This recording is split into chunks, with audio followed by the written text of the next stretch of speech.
Mr. Lava Lava. IG.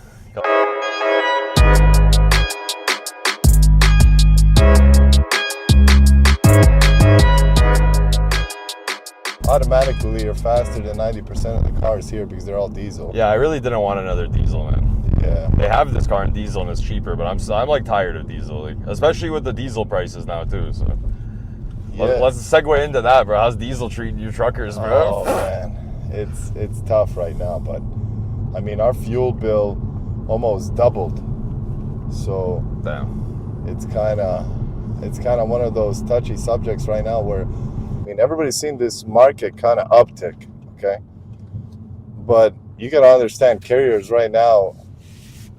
I think fuel is coming out to 80-90 cents a mile, so fuel is almost at $1 a mile. If we're gonna be real. Yeah.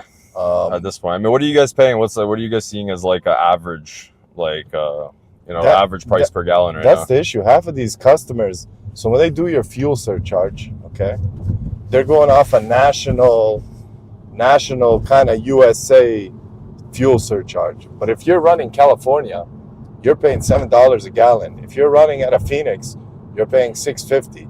The national fuel is like $5.50, somewhere between there. I don't know the exact numbers right now off the top of my head. But, you know, if you're running West Coast right now, where we're based out of in Denver, they're not really giving you the fair estimate on fuel because you're running West Coast and 9 times out of 10, West Coast is $1 more expensive than the Midwest than or the Midwest. Central regions. Yep. I mean, how are you guys feeling also about Northeast? I mean, that's probably also. I mean, I don't go to Northeast too much. You guys not dealing with it much? I don't really go up there that much. So I mean, what do you like? I mean, if you had like a couple of sentences about the fuel, I mean, obviously most brokers at this point think carriers are raking it in, but obviously like the rates went up, but the fuel kind of followed it. The fuel, I mean, that's where I feel like people are kind of getting brainwashed. You know, the rates went up. Okay, but the fuel also doubled, okay? And you're paying that fuel every week. The loads that you're getting, you're not going to see that payment for another 30 to 60 days. So as a carrier, you're behind. Yeah. And, you know, it's one of those type of things. I feel like a lot of carriers, you know, between like, you know, these smaller guys, I don't think they're going to be able to withstand it, you know, because if you're 20-30 truck company and your fuel doubles, you gotta have capital to kind of withstand that. Withstand that. And right now it's just if you're not watching every single penny, you could flip quick. I mean, I was watching. So you guys are worried still as a carrier, even with the market, I guess, in the past, like, let's say 60 days, kind of upticking. You guys are still kind of like planning for the worst, still on edge. You guys aren't like breathing easily yet. I never. I mean, not you guys specifically. I mean, I'm the type of guy. I speak out of my experience. Okay, I don't let this, you know, market uptick blind me because I know now. It's not time to go buy Hellcats and 10 more trucks. I'm not buying G-Wagons right now. You know, it's not one of those type of deals. But yeah, the market go up, but we have to look also. I mean, how many carriers have went out of business in the last, 3 years? Yeah, I mean, you had guys falling, and I was reading. Yeah, you even had like the big guys, so like the too big to fail, quote unquote, guys falling. Yeah, but those guys were bought out by private equity. Some of those companies. Yeah, kind of stripped. Yeah, and when you get bought out by private equity guys, and then you get a guy that starts running that company that doesn't necessarily know what he's doing, it's a little bit different.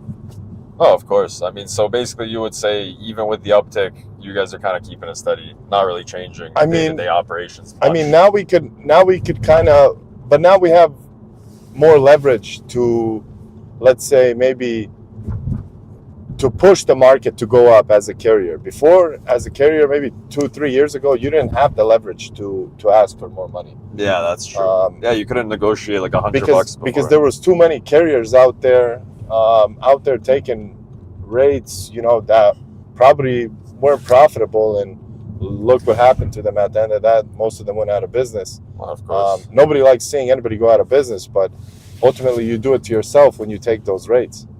Oh, of course. I mean, what would you guys say are your like kind of most profitable lanes, or where are you guys trying to keep most of the fleet at this point?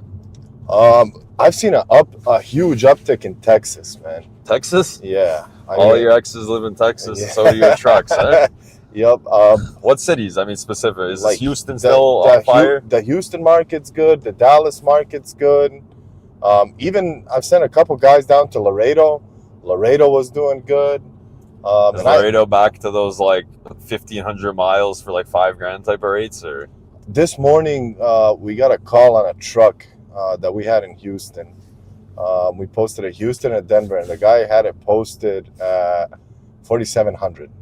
So that's about, it's 1,050 miles. Houston to Denver, yeah, 47. 47. That doesn't sound like wildly expensive for Colorado. Yeah, but that market used to be like $3,000, 35 max. Yeah. So you got 47. When I heard that rate, I automatically looked up like what's going on in the Houston market. Yeah, it's kind of wild when like 1,500 for 47 Wasn't to that Denver from Houston is like considered good. You know, like. Yeah, I mean, I know you guys obviously are based out of Denver, but so. the good thing is the fuel is cheaper in Texas, bro. Yeah, no shit. You gotta look at that too. Those guys in the South, man, they love paying We're gonna have to, nothing. Bro, how is it for you guys as a broker now, though? Like, what are you guys seeing on your end? Well, I mean, obviously, You're in flatbed, so yeah. I know flatbed tender rejection. I've read somewhere it was like 50-60%. No, yeah, I don't know the number off the top of my head, but obviously, you know, brokers. First of all, brokers in general, for the most part, are obviously on the the receiving end of a downtick as you guys are going up. I mean, that's just market, just how it works. But flatbed specifically is obviously the most volatile, the most tough to navigate. But you don't see a lot of flatbeds out there on the road. Honestly, man, like I've been trying to find some flatbeds through connections, through LinkedIn, through friends of mine. I've been asking around for like 2 months who has flatbeds. What is that? That's BYD? That's a Urus. Yeah, another one. Okay, what's going on in Bosnia, dude? This is the second Urus I've seen in Bosnia, and I've been here for less than 1 hour, dude.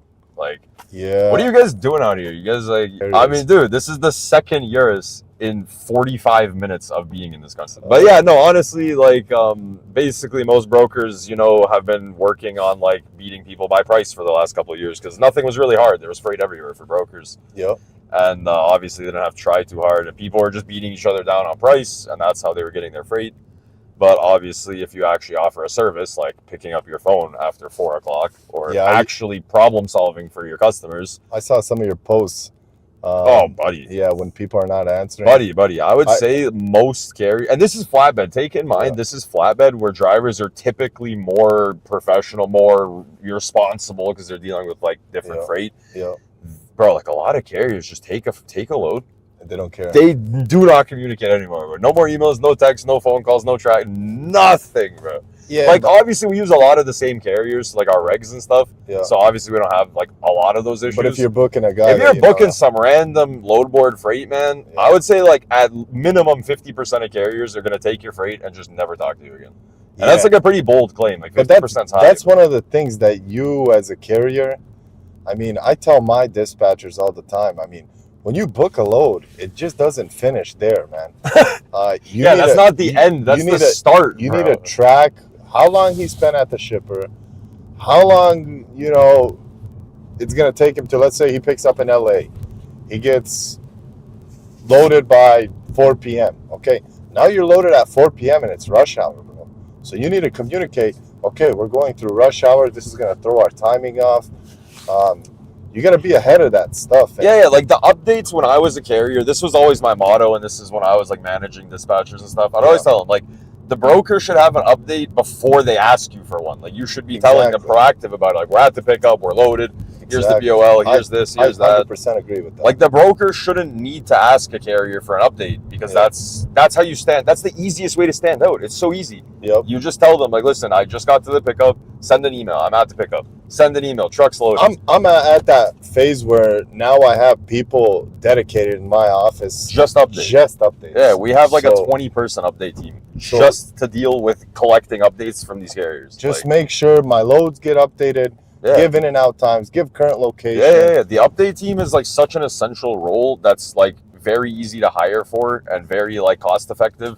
And it just, like, it's an unnecessary thing to hire. But and you it's- need somebody organizationally smart for that. Yeah. That task. And I mean, listen, if a person doesn't have organizational skills, 9 times out of 10, they're not going to be good for that job. I mean, but listen, that's a cost that the carrier or brokerage or whoever, whatever company doesn't need to absorb. However, I think personally that it's just such an added benefit to your customers and your clients. You the look people more you do. professional. Yeah, it's so much easier for a dedicated person to do that and let the more skilled, for lack of a better words, people like the people quoting freight, booking freight, do their job. Anybody could book a load, bro. Okay.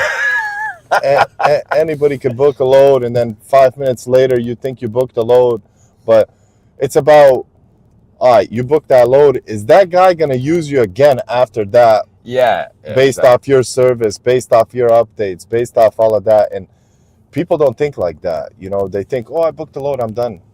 And it's not like that, man. It's you have multiple things that you have to do after you book that load.